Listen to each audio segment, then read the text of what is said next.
kulungin man ninyo ako kung ano, gawain ko, everything, lahat gawain ko para sa bayan ko. Kung ano po ang sinasabi ng tarot, ini-interpret ko lang po. Still, nakakabilib. Ang tatag pa rin ng pamilya. Ito ay isang pamilya. Kaya lang lalaki ang nag-reconsidered kasi maaaring ito ay, nakikita niyo po yan, isang lalaking napakatatag. Siya ngayon ang nagbibigay ng katatagan sa buong pamilya. Maaaring ito ay anak niya na panganay na lalaki. At ito naman po ang ating Vice President. Bakit po siya ay anong tawag daw, baliktad? Ibig sabihin po nito, masakit na masakit sa kanyang damdamin, pero umahawak siya sa katotohanan na hindi pa dito magtatapos ang anumang laban tungkol sa kanyang ama. At nananatili siyang matatag ang paninindigan na hawak niya ang posibilidad na tapang para may handa ang kanilang mga sarili. Pero nakikita nyo po siya na ang daming mga pebbles, ang daming mga different kind of colors ng stone. Ibig sabihin nito, siya po ay maninindigan na harapin ang lahat at may corona siya. Ibig sabihin nito, itong coronang ito ay maaari niyang makamit sa pamamagitan ng kanyang pananampalataya na tama ang kanyang ginagawa. Ayan po yung pananampalataya, yung parang religion niya, belief niya. Ito, anak naman niya to. Maaaring ito yung panganay na anak na sa ngayon ay may katungkulan din, pero siya, strong ang pananalig niya na tanggap din nila kung ano man ang mga nangyari, pero they are still hoping at lalaban. Ito ay isang anak na lalaki, maaaring ito ay si Baste. Nandun yung tampo niya, hinanakit niya. Ito, I don't know, hindi ko naman po nakakausap yung mga tao, pero ito ay hinanakit niya at tampo niya. Bakit? Kinakailangan danasin ng ama niya ang lahat, samantalang ginagawa lang daw naman ng kanyang ama kung ano ang makabubuti sa inang bayan ito. Pero because of money, naniniwala siya na dahil sa limpak-limpak po ito na salapi, ito ang dahilan kung bakit ang kanyang ama ay napepending sa isang malayo. Hindi dahil sa kaso. It means na naniniwala siya na may nagmamanipulate ng kaso ni dating presidente ni Tatay Digong. Yun ang kanyang saloobin. Ano po? At ito naman po, siguro kung nakakarinig man po ang ating gobyerno, why not we try para po naman mahinto na ang anumang nangyayari sa ating Pilipinas. Again and again, naalala niyo po noon nung tinarot ko na ang sabi ko ay isang perma lang ng isang namumuno, marirelease si Tatay Digong. Actually, dapat pong marilis na si Tatay Digong. Kung noon, sinabi ko, nung kainitan ng lahat ng sitwasyon at hindi pa nalalabas ang mga anomalya ng flood control, sinasabi ko noon, ingat si Tatay Digong. Ngayon po, ako na ang nagsasabi, ayon naman sa tarot. Dapat na siyang ma-release, dapat na po siyang pauwiin kasi po we are running out of time. Mayroon pong dinaramdam na ang ating presidente, dating presidente. At ito po, pag may nangyari sa kanya, maraming pagsubok at kaguluhan ang darating sa Pilipinas. At hindi ito sa pamahalaan lang, kung hindi ito sa matinding ekonomiya at sa ating kalikasan. Tandaan nyo po, 3 malalaking problema ang darating sa atin pag hindi po na-release ang ating presidente, dating presidenteng Rodrigo Duterte. Alam niyo po ba ito? Itong sibat na ito? Kung bibilangin ko to, 1, 2, 3, 4, 5, 6, 7, 8. O, ang 8 pong iyan ay nasa hangin.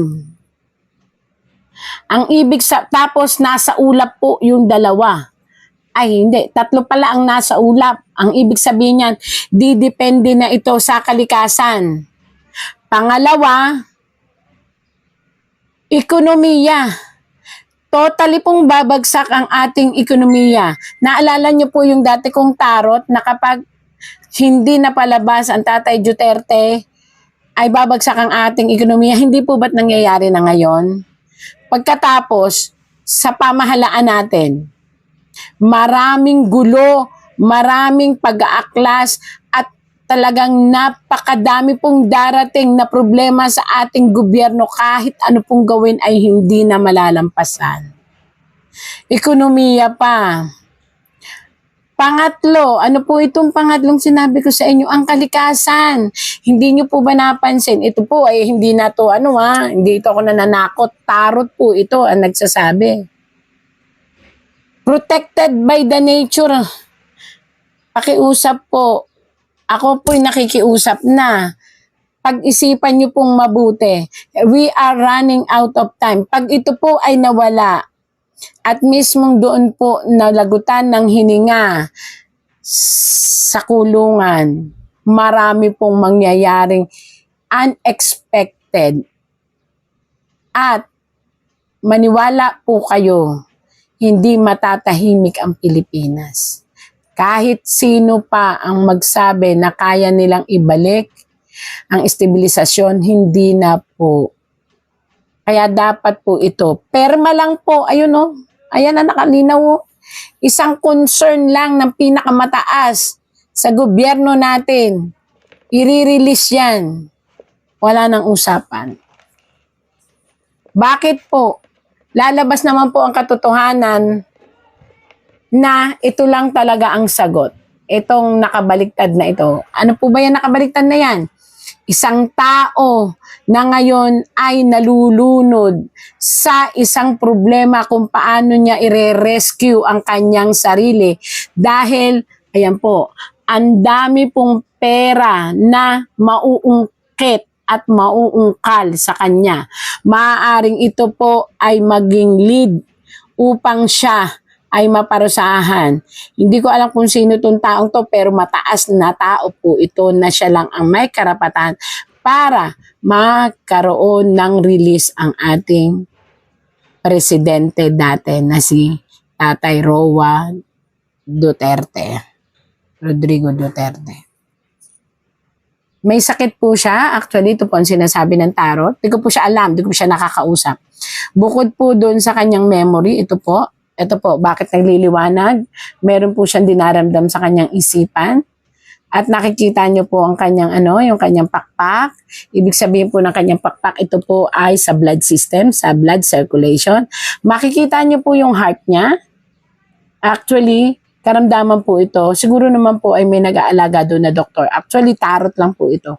And nakikita niyo po ba yung palipat-lipat na tubig? It means na medyo may mga health problem na siya na cannot be solved kasi sa katandaan po.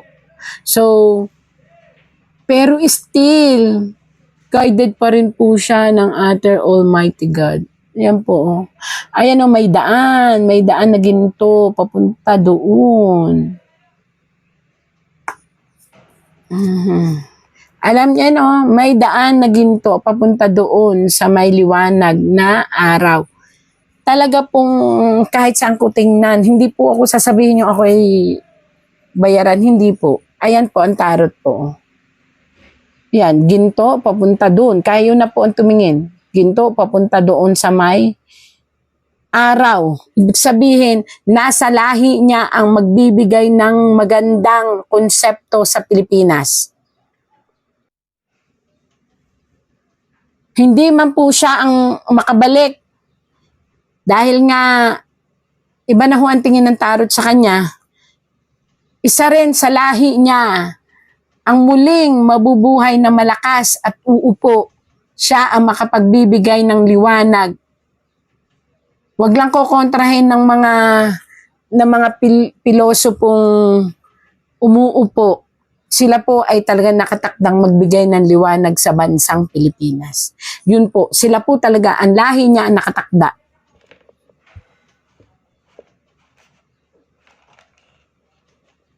Marami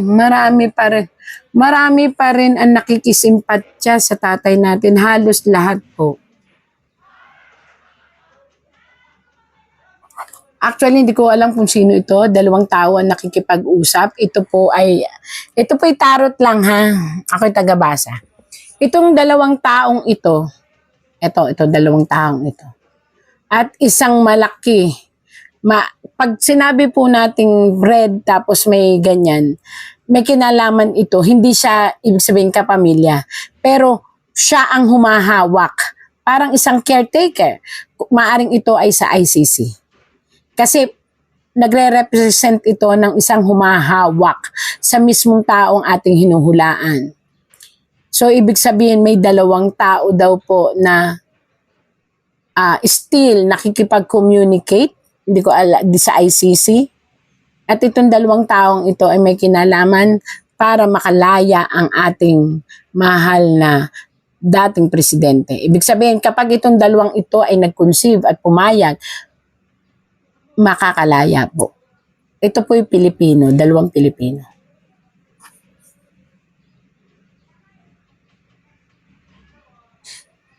Again and again, dala po rin ng katandaan at the same time dala ng dismayadong pag-iisip ng Tatay Digong natin. Nagkakaroon na po siya ng parang mga salita na parang nagpapaalam. Ito po yun. Mga salitang tila nagpapaalam. Pero still, ang pinagpapaalaman niya ay, alam niyo po ba, hindi ang concern niya sa family, kung hindi ang concern niya sa inang bayan. Ayan po, nakatingala siya. Para siyang si Rizal. Alam niyo yung binaril siya, di ba? Nakatingin siya doon. Siya ganon. Ang pinagpapaalaman niya ay ang inang bayan. Nalulungkot siya na kung siya'y aalis o mawawala sa mundo, hindi niya napasaya ang inang bayan sa paglilinis ng mga anomalya at ng kaligtasan ng mga mamamayan. Yun po yung kanyang yan. Kung kakilala niyo po si si dating presidente, pwede niyo itanong niya kung totoo. Yan po ang kanyang laman ng isipan. Na paulit-ulit sa kanyang memory.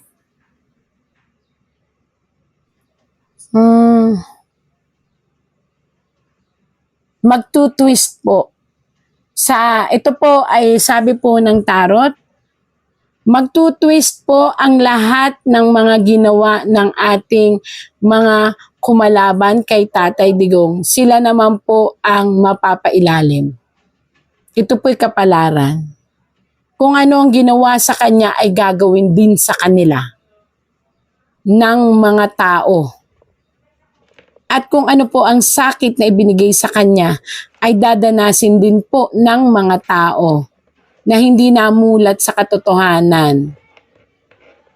So, let's wait and see po kung ito.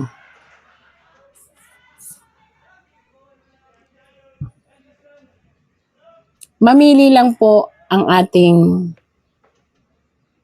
mga nakaupo. Pauuwiin siya or hindi. Once na pinauwi po siya, maaaring malampasan pa ang galit ng tao. Once na doon na po siya nabawian ng buhay at hindi na po siya nakauwi, paniwalaan niyo po ang tarot. Sana po paniwalaan niyo ang tarot. Ako pinananawagan sa inyo. Isang napakalaking pagsubok at dagok sa Pilipinas na maaaring kahantungan ng totaling pagbagsak ng ating ekonomiya at pagkawala ng respeto ng mga tao sa mga lahat ng nakaupo na may kinalaman sa pagkawala niya dito sa Pilipinas at pagkakulong sa dahig. Yun po ang lumalabas dito. Sa ngayon po, magulo po ang ating tarot na ipinakita. Pero manalangin lang po tayo at para po dun sa mga nakapanood, suportahan pa rin po natin na magpanalangin na sana makalabas. Kasi po, pag hindi siya nakalabas, napakalaking gulo ang mangyayari po.